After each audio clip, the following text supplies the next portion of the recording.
Eka, thank you for coming on to the show today. Thank you for having me here. Braving the winter storm. Oh, yeah. Doesn't seem like to be much of a storm here, but yeah. Yeah, but still. So you have both served in government in Georgia and been an active, I guess, scholar and think tank member here at the German Marshall Fund now. I want to go back in time for a second to 2008, which is, I believe it was it in the summer?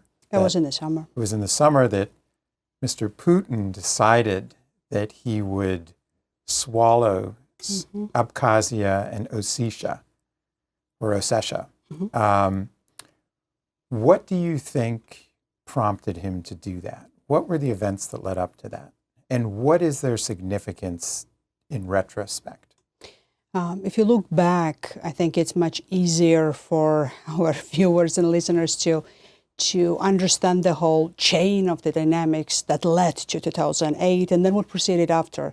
Because Georgia was not just an ad hoc event that has happened impromptu, so to say, out of a certain mood swing in Putin's mind. It was a meticulously planned event, which was preceded by declared policies already by the time from Putin started already in 2007 in Munich speech, this famous speech that he delivered in Munich, when it became already clear at the time for those that listened carefully that Putin was a revisionist leader of Russia that wanted to build back the empire that Russia lost. So war in Georgia was part of that discourse. Now at that Munich conference, the Wehrkunde, Putin got up and astonished everyone by threatening the West, right? Saying that Russia wasn't going to sit back and take it anymore. And then he was very specific in his concept of use of force at that time. He was very clear that while Russia was adhering to the UN Charter and then the principles of public international law, he had his own understanding when the use of force would have been merited for the national interest of Russia at that time. He accused the West of selective application of public international law, but he was very clear how he himself thought that use of force was a legitimate part of the overall toolkit for the state of Russia to use for the advancement of its own national interest. So he was coming from that point of view at the time that Russia had to build back its power, its legitimacy in terms of its own sphere of influence, whether Russia would have been the epicenter of that, and the West had to condone that. And then that was part of Russia defending its interests rather than openly revising the global order as Russia would declare at that time. And then we saw what happened after with the Bucharest Summit. That was one of the litmus tests at the time for Russia to understand that West didn't have skin in the game as much as Russia had, if we're very simple in our determination of what has happened, when despite of all the controversies that has happened and very clear support from the U.S. side at the time for the membership of Georgia and Ukraine to NATO, West was not able at the time to make a decision, and by that signaled to Putin that yes, there was this momentum, window of opportunity for Russia to test the willingness and resolve of the West, transatlantic community, in defending the premise of Europe being whole and free, and then not succumbing once again to the appearance of that spheres of influences in which Russia would have become once again the imperial power, so to say, a revisioned version of Russia in the new era of what usually Russia was. And Georgia was the first occasion when Russia openly tested the red line of using force against another sovereign nation. And then, as we understood later, it was a prelude to the bigger use of force against Ukraine. So it was like a stepping stone at some point for Russia to see how accountable or not Russia would have been for the actions when it comes to the use of force against another sovereign nation, occupation of its territories.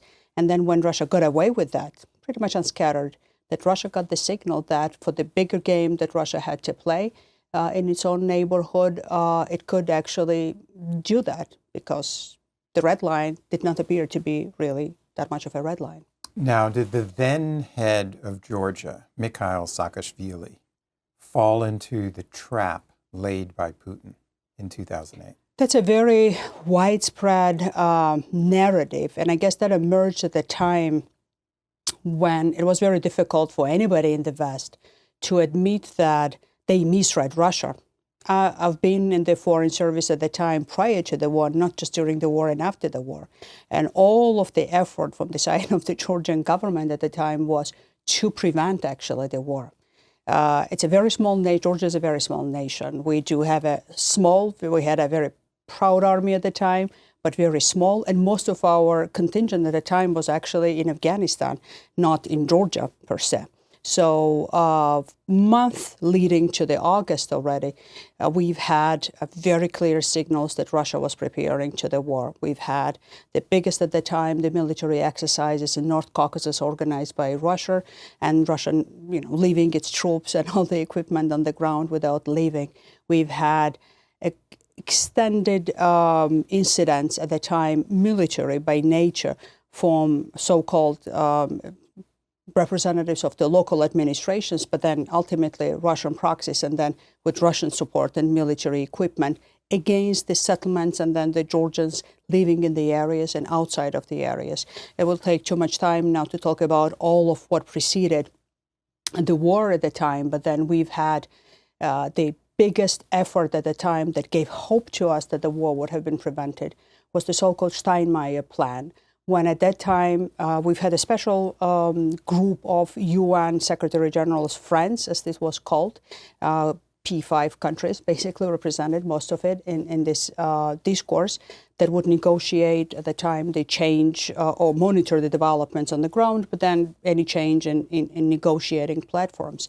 And when it became apparent already in May that Russia violated all existing agreements of military presence on the ground, we've had already Russian paramilitary troops, 2,500 present in Abkhazia region, in violation of all the UN mandate for the peacekeepers that they've had.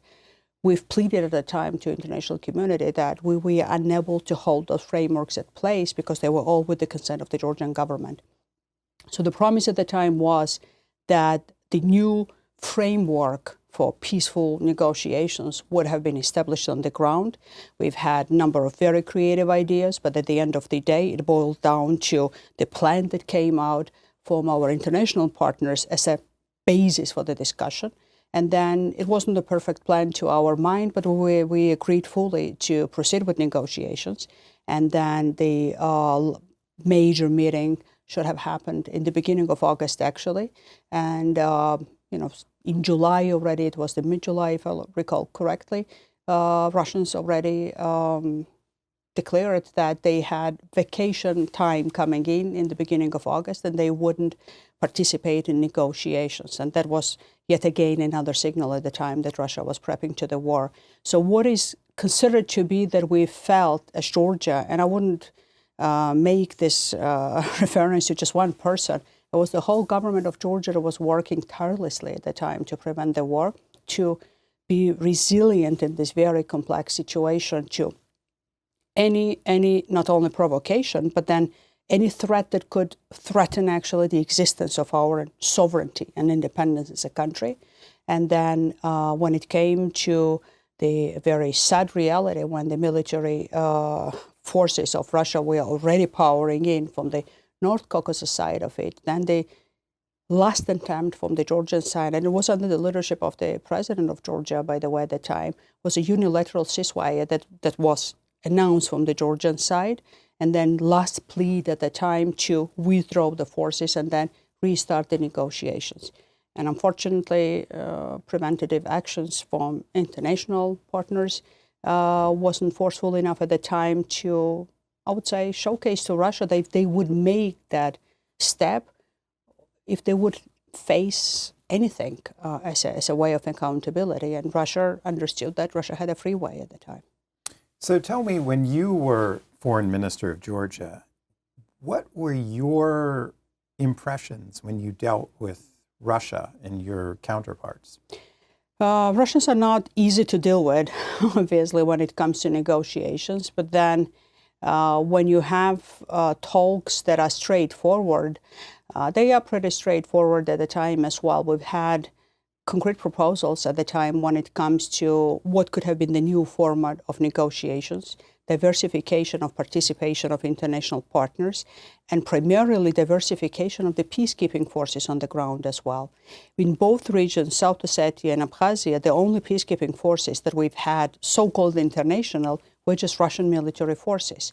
No other country, no other organization had any direct participation in terms of actual presence on the ground of the peacekeepers or the monitors of the observation of all the terms that we reached prior to that in the early 2000s and in the 90s when it comes to the peaceful formats of conflict management, so to say, rather than unfortunate resolution. So in that sense, they were clear in their position, and we were clear in our position. They are masters of dragging the time.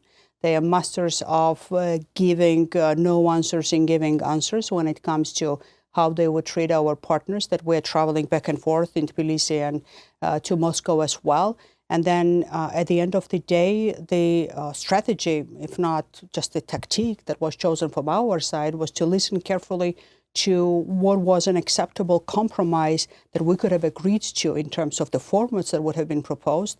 And we went way far in terms of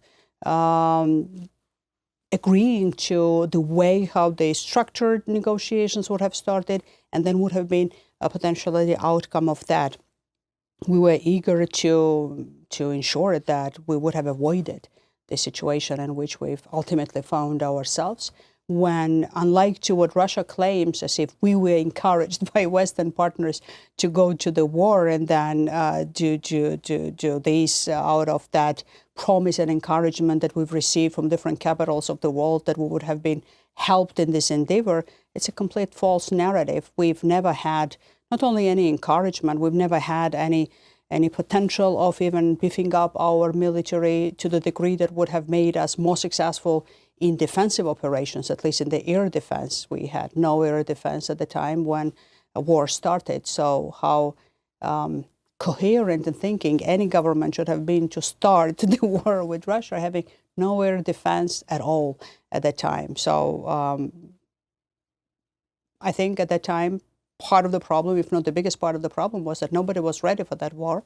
And then at the time, it was more convenient for everybody to split the blame for the war between Georgia and Russia rather than having a clarity of conclusion that Russia was bold enough to violate the fundamental norm of international law of using force against the neighboring sovereign nation, a small neighboring nation with territorial claims attached to it. And with the main goal, by the way, not of occupation of parts of this little country, but then of regime change in this country. And Putin was very clear when he was talking with Sarkozy and then with other international leaders when, in the aftermath of 2008, that he wanted to personally even execute, at that time, the president of Georgia, Saakashvili. So regime change was the main goal. And with that takeover of Georgia, rather than occupation of the tiny parts of a tiny country with important geographic location, but still not of that grand importance as Ukraine is, obviously, for Russia. Today you have a pro-Russian party, Georgian Dream, in charge of Georgia. So has Putin's strategy actually worked? At the end of the day, it materialized in stages, I would say. And then at that time, it didn't work for multiple reasons.